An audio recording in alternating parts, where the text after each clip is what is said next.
Buenos días, buenas tardes, buenas noches. Aquí en Noticias de Dos vamos a estar hablando sobre la Revolución Rusa. Pasaremos con mi compañero Brian. Muchas gracias, compañero Keylor. Hablaremos un poco acerca de lo que vendría siendo la Revolución Rusa, ya como dijiste anteriormente. La Revolución Rusa fue básicamente un movimiento político, social y económico. Y este se daría a conocer en el año 1917 en el Imperio Ruso. Y, entre paréntesis, un movimiento político, social y económico es básicamente un conjunto de ideas, acciones y personas que buscan mejorar la sociedad en los aspectos ya mencionados anteriormente. Pero para entender mejor esta historia vamos a tener que remontarnos un poquito más atrás antes de que empezara como tal la Revolución Rusa, más específicamente antes de 1905, con el gobierno de Zar Nicolás II. En este momento, Rusia estaba gobernada por una monarquía absoluta, con el zar Nicolás II al poder. La mayoría del pueblo era pobre, campesinos y obreros. Había mucha desigualdad, la economía estaba atrasada y la represión política era fuerte.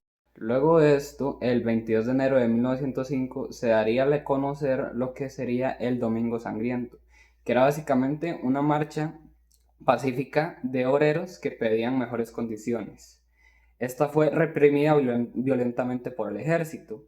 Murieron cientos de personas. Esto provocó la revolución de 1905, donde hubo huelgas y protestas en todo el país. El zar hizo algunas concesiones, como por ejemplo crear la Duma o Parlamento, pero siguió teniendo mucho poder. Siguientemente, después de esto, en 1914 empezaría todo, ya que Rusia entra en la Primera Guerra Mundial. Rusia participa en la guerra contra Alemania y Austro-Hungría. La guerra fue un desastre para Rusia, ya que tuvo muchas derrotas, hambre, inflación y más pobreza. Esto aumentó el descontento de la gente contra el zar, que por lo que hemos estado viendo en años anteriores, este señor muy buen trabajo no está haciendo. Así que de momento, por lo que hemos estado viendo, podríamos concluir que la Revolución Rusa vendría siendo causada básicamente un poco en parte por el mal manejo del zar en la misma, ya que este, a pesar de que tenía bastante poder, no era, por así decirlo, considerado con su población, con los rusos de ese momento.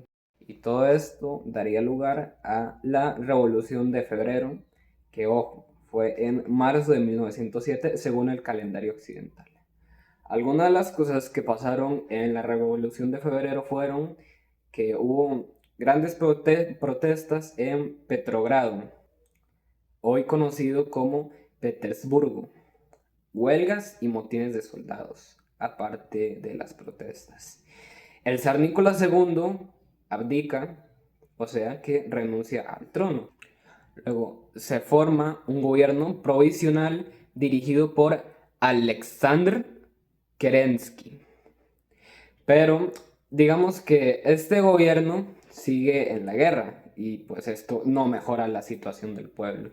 Y antes de terminar con este segmento, voy a hablar un poco más sobre algunos personajes, como por ejemplo Zar Nicolás II. Este pertenecía a la dinastía Romanov, que llevaba más de 300 años gobernando Rusia. Gobernaba con poder absoluto sin permitir participación del pueblo en las decisiones importantes. Básicamente se podría decir que era una dictadura, por así decirlo. Tuvo bastantes problemas en su reinado, como pudimos escuchar anteriormente, como por ejemplo la desigualdad social extrema, ya que los campesinos pues vivían en pobreza extrema y los nobles y las familias reales tenían lujos. El Domingo Sangriento, como ya lo vimos, al haber tantas matanzas en este mismo, básicamente mostró debilidad a su imagen. Entró a la Primera Guerra Mundial, lo que empeoró la crisis económica y social del país. No supo escuchar al pueblo ni hacer reformas reales. Y el final de su gobierno fue en la Revolución de Febrero, en 1917.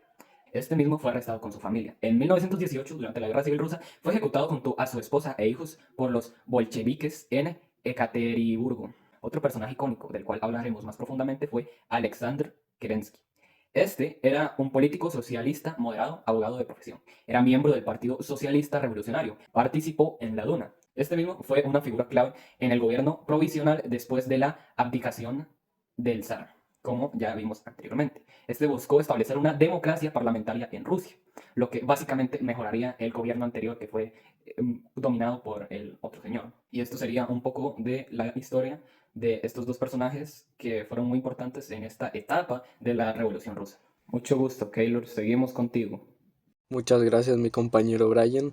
Hoy yo les voy a estar informando sobre 4 puntos importantes que tuvo la Revolución Rusa.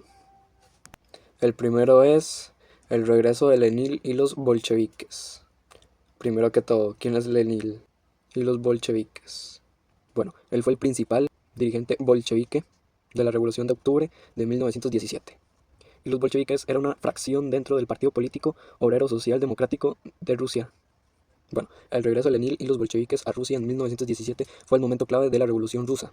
Después de años en el exilio, Lenin regresó a Petrogrado en abril de 1917, gracias a la ayuda de los alemanes, quienes esperaban que su presencia deshabilitara al gobierno provisional ruso. Lenin y los bolcheviques rápidamente comenzaron a promover sus ideas radicales como paz, pan y tierra, y también todo el poder a los soviets. Su objetivo era derrocar al gobierno provisional y establecer un gobierno socialista. A medida que avanzaba el año, la popularidad de los bolcheviques creció, especialmente entre los trabajadores y los soldados. En octubre de 1917, los bolcheviques, liderados por Lenin, organizaron un levantamiento armado que derrocó al gobierno provisional ruso. La Revolución de Octubre, también conocida como la Revolución Bolchevique o Levantamiento de Octubre, fue un evento crucial en la historia rusa que ocurrió en octubre de 1917. Fue liderada por los bolcheviques, un partido político dirigido por Vladimir Lenin, con el objetivo de derrocar al gobierno provisional ruso y establecer un gobierno socialista. La revolución comenzó la noche del 24 cuando los bolcheviques y sus aliados ocuparon puntos estratégicos en Petrogrado. Al día siguiente, el 25 de octubre, el gobierno provisional fue derrocado y Lenin se convirtió en el líder de facto de Rusia. La civil rusa fue un conflicto devastador que siguió la revolución de octubre. Después de que los bolcheviques tomaron el poder, surgieron grupos opositores que se oponían al nuevo gobierno. Estos grupos incluían a monárquicos, liberales, socialistas, moderados y nacionalistas. La guerra se libró entre el Ejército Rojo, liderado por los bolcheviques, y el Ejército Blanco, una coalición de grupos anti-bolcheviques. El conflicto se extendió por toda Rusia y se caracterizó por su brutalidad, atrocidades y violencia contra los civiles. El Ejército Rojo, liderado por Trotsky, logró varias victorias importantes, mientras que el Ejército Blanco recibió apoyo de potencias extranjeras. Sin embargo, la falta de unidad y coordinación entre los grupos antibolcheviques debilitó su causa. Algunos cambios radicales que la guerra civil trajo a Rusia fueron: consolidación del poder bolchevique. Después de la Revolución de Octubre, los bolcheviques liderados por Lenin tomaron el control del gobierno. Establecieron un gobierno autoritario y centralizado, suprimiendo la oposición política y consolidando su poder a través de la fuerza y la propaganda. Nacionalización de la economía. Los bolcheviques nacionalizaron industrias clave, como la banca, la industria pesada y los transportes. Esto significó que el Estado controlaba la economía y tomaba decisiones sobre la producción y la distribución de bienes y servicios. El objetivo era crear una economía planificada y socialista. Redistribución de la tierra. La reforma agraria fue un aspecto clave de la revolución. Se redistribuyó la tierra de los nobles y terratenientes a los campesinos, aunque eso también llevó a un conflicto y hambrunas la política de tierra para los campesinos. Fue un intento de ganar apoyo popular y abordar la desigualdad en el campo. La represión política. La policía secreta establecida por los bolcheviques reprimió la oposición política y llevó a cabo una campaña de terror contra los enemigos percibidos del régimen. Esto incluyó arrestos, ejecuciones y campos de concentración. La represión política fue una herramienta para consolidar el poder y eliminar la disidencia. Cambios sociales. Los bolcheviques promovieron la igualdad de género y establecieron políticas para mejorar la educación y la salud. Se crearon programas para emancipar a las mujeres y promover su participación en la sociedad y la política. También se expandió la educación y la atención médica para mejorar la condición de vida de la población. Formación de la Unión Soviética. En 1922 se creó la Unión Soviética, un estado socialista federal que unificaba varias repúblicas soviéticas. Esto marcó el comienzo de una nueva era en la historia rusa y sentó las bases para el desarrollo del socialismo en un país vasto y diverso. Aislamiento internacional. La guerra civil y la revolución rusa llevaron a un aislamiento internacional y tensiones con potencias occidentales. Los bolcheviques fueron vistos con recelo y hostilidad por muchos países, lo que llevó a una serie de conflictos y crisis diplomáticos. El aislamiento internacional fue un desafío significativo para el régimen soviético en sus primeros años. Bueno, estos cambios transformaron profundamente la sociedad y las políticas rusas, sentando las bases para el desarrollo de la Unión Soviética en las siguientes décadas. Y aquí nos despedimos en Noticias de Dos. Muchas gracias.